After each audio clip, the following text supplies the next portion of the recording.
What's good, YouTube? It's your boy Chiefs Priority here with another banger video. We're gonna be getting into how the Kansas City Chiefs literally took over the NFL draft, and why this is very scary for them now. I get they didn't have the best draft, right? Out of everybody, they didn't have the best draft. Don't get me wrong.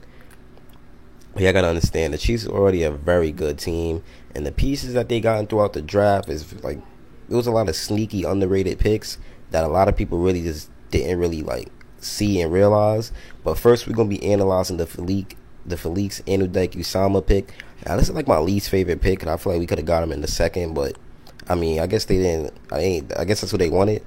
But we still gonna analyze the pick, and I'm gonna tell you the upsides to it and then the downsides to it. So when it comes to Felix, it's not that I don't like the pick. I just think he's gonna be like Karlaftis, like his first year, like struggle in the beginning or not get much sacks in the beginning because he's not gonna start over Charles Omenihu. But I do think he could improve in the future, and obviously he's gonna contribute. But his like strengths is that like he plays with a lot of intensity and urgency. So like, he plays fast, he plays with intensity, and he has a good pre-snap rush plan. He knows how to execute it pretty well. He also has like a lot of he has like a few rush approaches that he can choose from. He's not like a one-dimensional rusher, and he has a lot of length, and he uses that when he's bull rushing. And he's a pretty solid run stopper. Pretty solid run stopper. He has heavy hands, so he really puts a lot of power on the tackles, and he has powerful hips. He's also able to make tackles from like hard angles to tackle from. But when it comes to like his lower body, he plays kind of like a lot of stiffness in his lower half. But that's like one of his weaknesses. And like when he's in the backfield, when he's fighting blockers, his vision is like kind of off sometimes. And he just needs to play with more discipline in his feet and just like a wider base. So yeah, I think Felix has a chance to be very good if Joe Cullen could just get him right. At first, I just ain't like where he was selected, but man, you got to give it to him. It's a dream to be drafted to Kansas City when you're from Kansas City, and you're drafted to the Kansas City Chiefs in Kansas City, so that's lit, man. But next, we're going to be getting into Rashee Rice. I'm going to give you a lot of strengths and weaknesses on him. Now, Rashee Rice, he has a good blend of like size, length, and speed.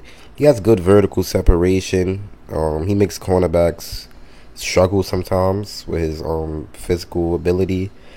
And he has very good ball tracking, which means his catch radius is crazy. He leaps, he leans on jump balls. Like he really knows how to get a jump ball, man. And he also knows how to like separate late when the ball is in the air, so he could snatch like with his hands extended out. And yeah, he also plays with the quarterback. Like when the quarterback is scrambling, he would scramble with him. So that's good things for the Chiefs. Like that's something that fits the Chiefs. He has elite yard after catch ability. But the only thing is, sometimes he's very lazy on his routes. He doesn't want to he doesn't commit to having detail as a route runner, so he's just a lazy route runner. And he doesn't always want to play jump ball. He doesn't use his frame consistently. Like he has the frame. He's very physical, but he doesn't use it consistently. You know what I mean? He doesn't know how to he doesn't have the feel of zone coverage and how to like get inside of zone coverages. Like he doesn't he does it, but he doesn't do it consistently. That's the thing. He got to be more consistent with things. And yeah. Now we're gonna be talking about Wanya Morris, right? So Wanya Morris, he was like a 5-star prospect. Yeah, he was a former 5-star prospect. He has NFL caliber traits. Don't get me wrong. His pass laws are very controlled. He also knows how to gain the right depth. He lands quick and a stiff inside hand for early punch points. And like he's very smooth and he redirects his feet pretty well. And he also knows how to like use his hips correctly when it comes to double teams. And he's a very good pull blocker. He has an accurate radar when it comes to pull blocks. He has decent acceleration that fits his run blocks. So that's like the strengths of Wanya Morris. But then you get into his weaknesses. He does struggle with pad level. And sometimes when it comes with the angles, with the cutoff blocks, he needs to like lower his hand placement, like where he places his hands. And he also could get knocked backwards by like very powerful opponents. So he still has a lot to work on, right? He has a lot to work on with the bull rushers, don't get me wrong. But that's stuff that could be worked on. That's stuff that could easily be worked on. We have a good offensive line coach, like I keep reminding people. So that's nothing really to be worried about. That's nothing to be worried about. You know, that's definitely nothing to be worried about. I think him playing at Oklahoma that helps a lot. That definitely helps a lot. He also played at Tennessee, which is another good O-line school. He was Trey Smith's former teammate. He's gonna be playing right next to him probably. So that definitely helps. That really do help, man. Or you never know, they might experiment with him at left tackle. Who knows? But next, we about to get into Jamari Conner. Now, this is the pick I made a video on because I really liked him. I feel like he's like Snead Jr. He's very versatile. He went in the 4th round like Snead. He was like a starter for 4 years, and he was also a team captain for twice in them years. So he has a lot of experience, and he's very mature. He's also he has a lot of experience as a true safety. He could play a big nickel. He could play big nickel. Um, he's able to line up on the slot when it comes to tight ends. And he also has very good vision as a zone defender. And yeah, he also loves like to destroy blockers. He loves to destroy blockers. He could tackle. He could hit very hard. But sometimes his angles is very risky. That's one of his weaknesses. His angles is very risky. His body control as an open field tackler sometimes could have a lot of trouble.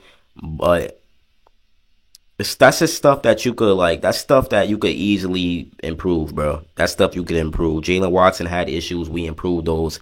Our DB coach is very good as well, but he's also not the fastest dude. This is the only thing about him and Snead. This dude is not as fast as Snead, and that's something you just can't improve. You can't teach speed, but you could use other abilities to you could have other strengths that make up for your speed.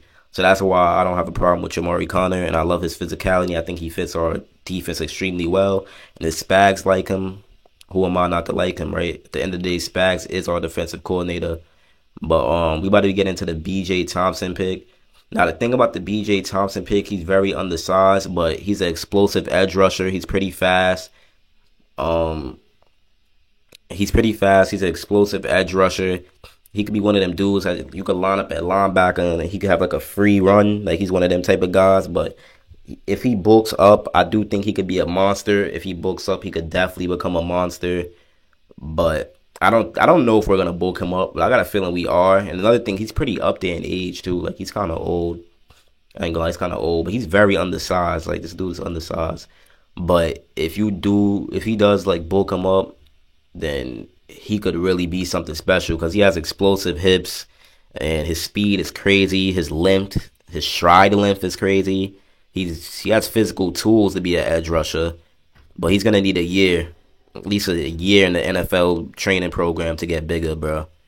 He's gonna need a year because his strength is not there. It's definitely just not there. It's not there, but I mean that's okay. The next pick we're gonna be getting to is Keondre Coburn. Now, I do have to make a video on Keondre Coburn. I didn't make one on him yet, but I'm going to very soon. Now, he's not that athletic, but he's a nose tackle, so who cares, right? He was supposed to be at least a 3rd round. I don't know how we got him in the 6th, but he played damn near all his games in 4 seasons. He's very strong. His bull rush power is crazy. His bull rush power is crazy. He's also trying to like expand his rush repertoire. Like he's trying to become a better rusher, but he knows he's not that athletic, so it's gonna be hard to have all them moves and all that. But he could stop the run very well. He just takes up a lot of space in the middle, and that's just someone perfect to be next to Chris Jones. And I'm just looking forward to that. But the only problem about him, he already reached his ceiling. Like he's just that. Like he's one of them players. Like he's just gonna be what he is in college, which is fine because he was very good in college. So I wouldn't mind that at all.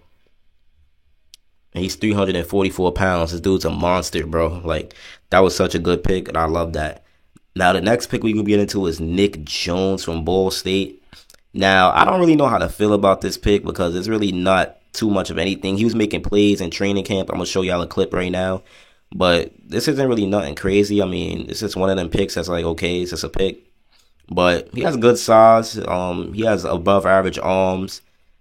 And he knows, like, he's good at timing routes. Very good at timing routes. He has ball hawking skills. So, I don't know. He might be good. He could attack with his hands to the ball and all that. So, he could be very good. And he has quick feet. But the only thing is, he doesn't focus. Like he's wild. He's like a wild runner. He allows a lot of separation when he's trying to chase the route breaks, and he fails to locate the ball when it comes to deep verticals. And his run support is not really there.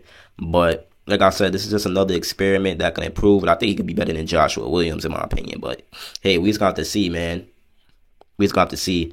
And I also like our UDFAs. I made a video on Deneric Prince. I think he's gonna be a very good player. His RAS score, I'm gonna show y'all right there. His RAS score was similar to Isaiah Pacheco, and he's very nice, and he's also big. He could run fast, so I could see him being something special. At least running back too, while McKinnon's pass blocking and doing the wide receiver type of stuff. And then you got Nico Remigio, who I think could also be very good as a kick returner / punt returner. I also have a video on him coming soon. We'll share his punt returner stats right there. And then you got Cam Jones, who could be a very good linebacker. And then you got Martez, I think Manuel, that could be a very good safety. So that's who I like for the UDFAs. If I'm missing anybody, you could comment and let me know how you feel about this video. Do you agree with me or do you not? It's me, your boy Chiefs Priority, and I'm